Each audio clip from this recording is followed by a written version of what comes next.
علاش الاساتذه دايرين الاضراب في المغرب؟ بعد ما خرج النظام الاساسي الجديد لقطاع التعليم بالمغرب، الاساتذه رفضوه رفض قاطع، حيت جاب مجموعه من البنود اللي كتكسر ظهر الاستاذ المغربي وكتنقص من المكانه ديالو كمربي الاجيال، واللي غنذكروا 5 منها. اولا، بعد ما كانت عدد ساعات العمل محدده في النظام السابق، ما بقاتش محدده وتقدر توصل حتى 40 ساعه او اكثر، مع العلم ان الاستاذ عنده مهام اخرى خارج المدرسه كتهيئ الدروس والفروض وتصحيح الدفاتر والفروض، الشيء اللي كيهدد الاستقرار النفسي في الوظيفه ديالو. ثانيا، اسناد مهام اخرى من غير مهمه التدريس في القسم، بحال مهمه التنشيط والدعم وغيرها من المهام، وهذا الشيء مجبر انه يديروا بدون اي تعويضات. ثالثا، ممارسه سياسه القمع والترهيب من خلال 2 صفحات ديال العقوبات التأديبيه، واللي فيها عقوبات اللي ما كاينه حتى في شي وظيفه عموميه اخرى. رابعا، زياده في اجره الموظفين في القطاعات الاخرى ما عدا الاستاذ. خامسا، نظام الترقيه اللي بطيء جدا. الا بغى الاستاذ يترقى ويوصل لواحد الراتب محترم خاصو سنوات، وتقدر توصل لهاد السنوات حتى ل20 او 30 سنه. داكشي علاش الاستاذ كيعبر على الرفض ديالو لهذا النظام الاساسي الجديد، وكيطالب بالاسقاط ديالو من خلال السلاح النضالي الوحيد اللي عنده اللي هو الاضراب. والا ما جاش يدير الاضراب فالصوت ديالو ما غاديش يوصل. وما على التلاميذ واولياء الامور الا الصبر ومسانده الاستاذ في هذه المرحله الصعيبه من اجل استرجاع حقوقه والمكانه ديالو وضمان السير العادي للمدرسه. والصراحه هادشي كامل كيخلينا نتسائلوا، علاش هاد الهجوم على الاستاذ المغربي؟ علاش كيتم هضم حقوق الاستاذ والتقليل من المكانه ديالو؟ اولا توحيد.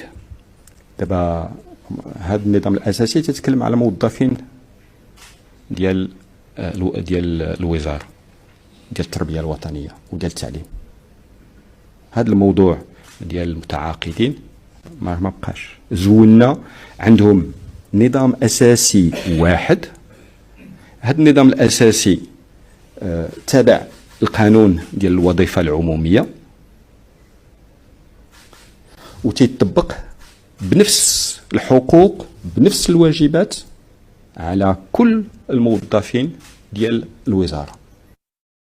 نفس الحقوق نفس الواجبات، الحركه الانتقاليه، الامتحانات، المسار المهني، نفس الحقوق ونفس الواجبات. وأنا بغيت نأكد على هذه النقطة.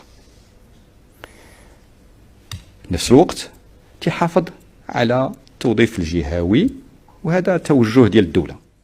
سي كريم اسمح لي ما نتفقش معك كاع القضيه ديك اللعبه ديال الضحيه الاول والتلميذ وكذا، هو نفس المنطق اللي تيدار في العقل السياسي اللي تيستعمل على حماس وفلسطين وشيطان. شكون الضحيه؟ لان واحد فاش يقول لك الضحيه الاول زعما تيقول لك هذا الاستاذ هو اللي دار للتلميذ هادشي. ابدا، باش تكونوا في نقاش اللي تيفيد البلاد.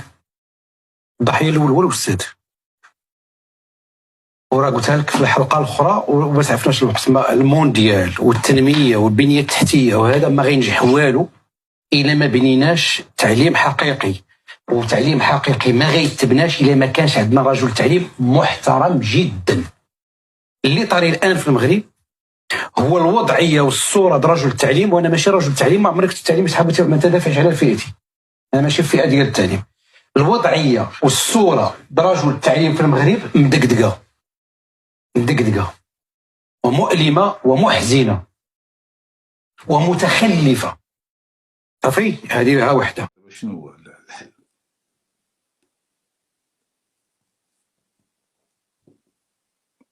تقطع انت في اللحظه اللي الناس يقلبوا على الحلول، انت غادي للاقتطاع، مع العلم ان هذيك المذكره اللي موقعها على الكاتب العام ما فهمتهاش انا.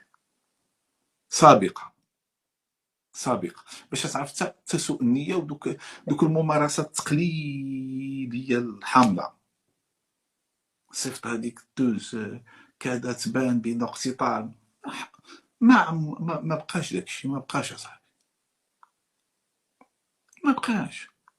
تخرج رساله الكاتب العام تسرب لا نرى مانعا في الاقتطاع، ومصيد هذاك المدير ديال وزاره الماليه وكذا.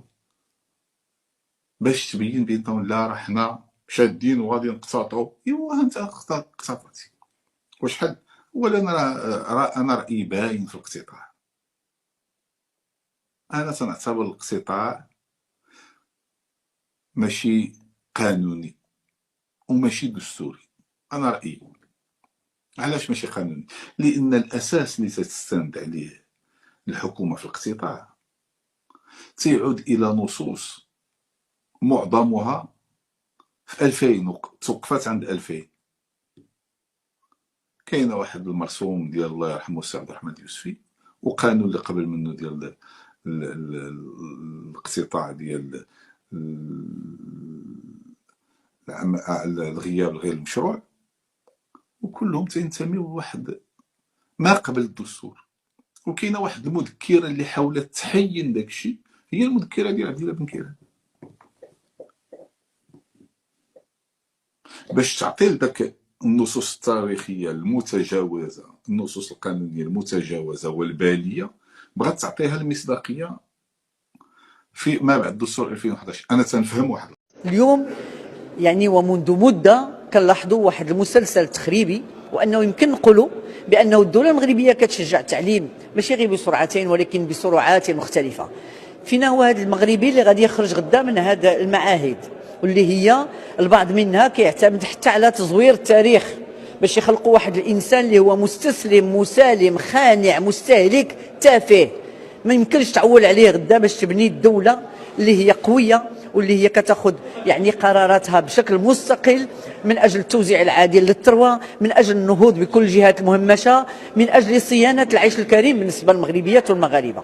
شفنا حلقات، شفنا قبل من هذه الحلقه الاخيره البائسه انه محاوله لضرب المهنه ديال الاستاذ راه خصنا نكرموه. الاستاذ هو اللي كيكون الاجيال، هو اللي كيكون الطبيب، كيكون المهندس، كيكون هذا البرلماني، كيكون الوزير. هذا الاستاذ اللي خصو نكرموه ماديا ومعنويا ونصهروا على انه يعيش بكرامه وانه يستفد من التكوين المستمر في اطار منظومه ديال التعليم العمومي. ضربنا السي دي دي والمناصب المناصب اللي كيمشيو مالها للتقاعد لا تعوض، مناصب ماليه قليله جدا في هذا المجال. واليوم يعني بغينا نحولوا الاستاذ الى مستخدم، الى زرزاي، يسالي من هذه يبدا هذه، يقرر يشطب المدرسه، يحرص، يقوم بالمهام الاداريه، وكل ذلك بدون تعويض. اليوم الفقراء الجدد هم الاساتذه، هم التلاميذ، هم الطلبه.